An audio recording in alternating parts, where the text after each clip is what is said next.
na din ang hair ko. Pa-pamper session ulit tayo. Di ba kahapon nagpagupit ako? Ang lakas niya maka-social. Kasi tingnan niyo naman yung sa akin, oh. Nail Bistro U-Belt. Meron din sila sa may Quezon City.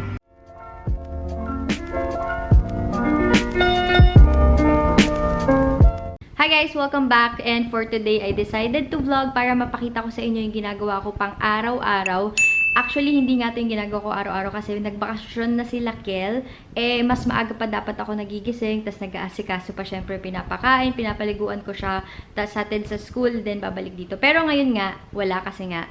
Weekends, tsaka bakasyon na sila. And ngayon, mamamalengke tayo kasi nga para mas matipid. Usually, gano'n naman yung ginagawa namin. Ulam namin sa tanghali at sa gabi, pareho na kasi nga para mas matipid, diba? Kaysa kapag kakain sa labas. So, ayun. Bago tayo pumunta na palengke, papakita ko lang sa inyo to kasi nag-order yung ate ko. Lagi siya nag-order nito sa akin kasi nga sobrang ganda rin itong product na to. EPSA Organic Argan Oil, Moisture and Conditioner. Nakita ko to sa Lazada. Ang mahal ng benta nila dito. Pero sa akin, mas mura since nagdadirect ako mismo sa EPSA. So, ayan. Sobrang ganda nito, guys. Marirecommend ko din tong shampoo and conditioner. If you wanna order, PM nyo lang ako. Meron din siyang in-order ng Wonder Dio. Pampaputi naman yung nakilikili. Mamaya papakita ko sa inyo. Ito yung mga binavlog ko nung una pa lang ako nagbablog. Yung palengke, yung mga pinagagawa namin everyday. So, ayun, bibili lang tayo pang nilaga kasi yun ang ulam namin ngayong Saturday. Pupunta kami sa gulayan. Oh, talaga? Magkano po yung polio? 60 kilo. Kalahati na. Ito lang yung mga kailangan nyo, guys. Depende kung repolyo or anong tawag dito o ganyang gulay. Tapos beans, saging, nasaba, pork, kahit pork or beef pwede naman, or chicken, tapos sibuyas. Eating time. Nakain na siya mag-isa. Tapos ayun si Kirsten, and ako wala akong rice kasi kaka-rice ko lang din naman kanina lang na. A few moments later.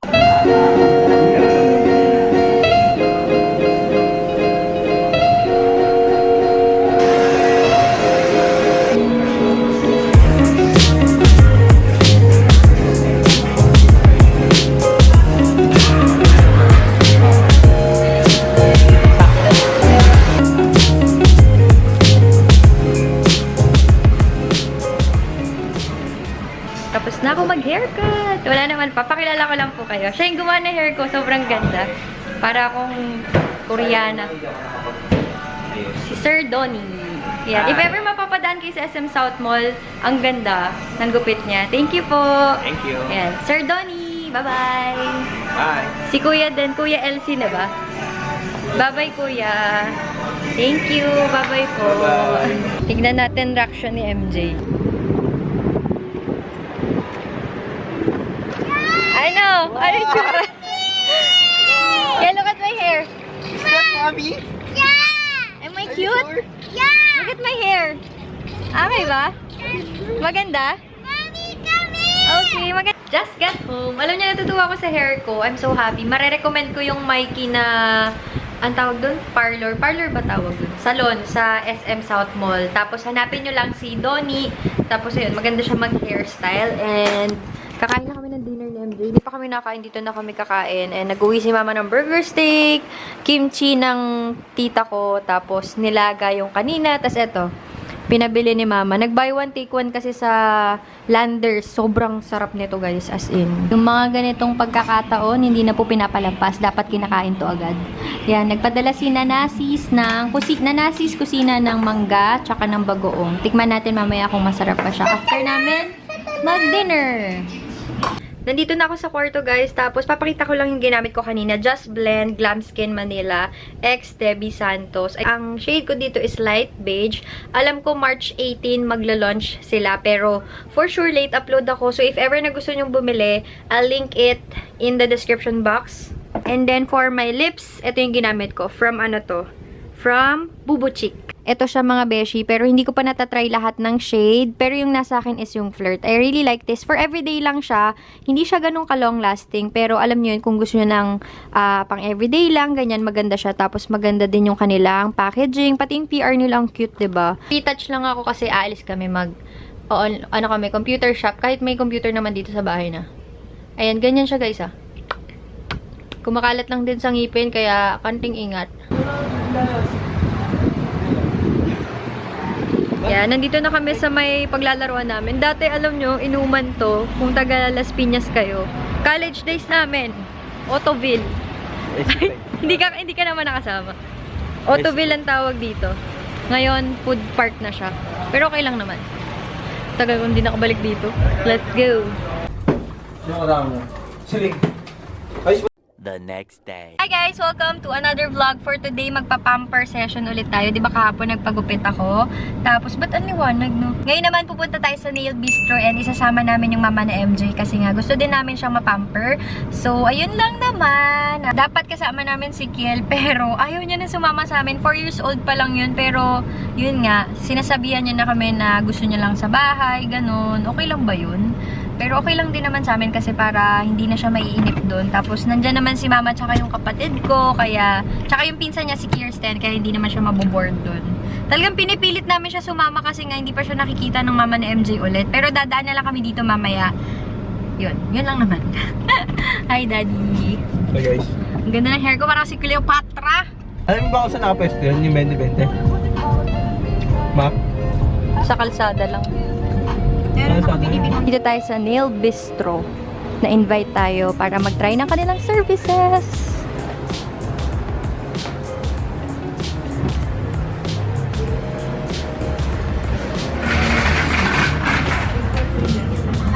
Ito pala yung mga services nila. Meron silang eye treatment, waxing, hair services, hair reform, tapos face treatment.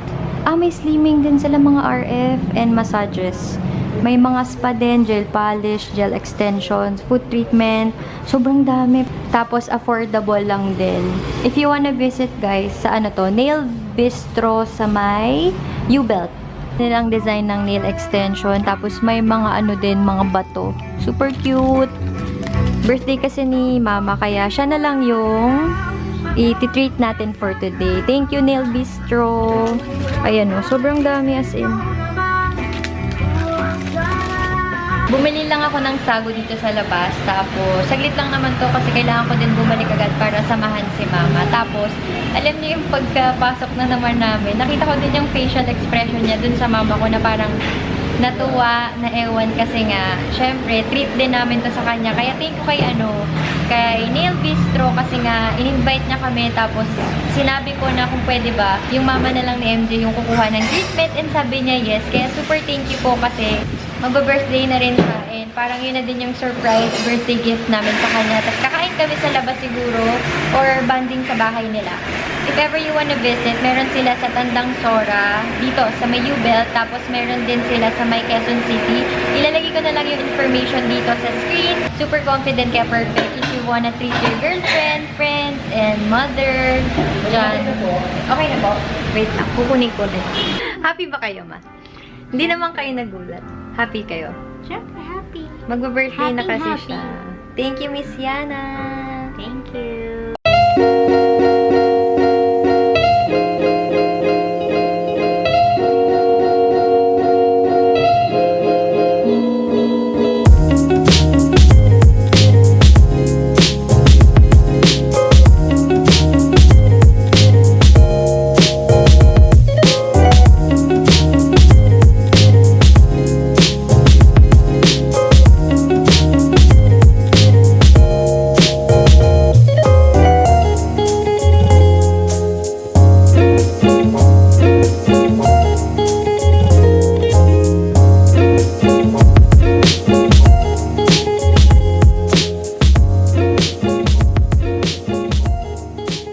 Pakita natin sa vlog, ma.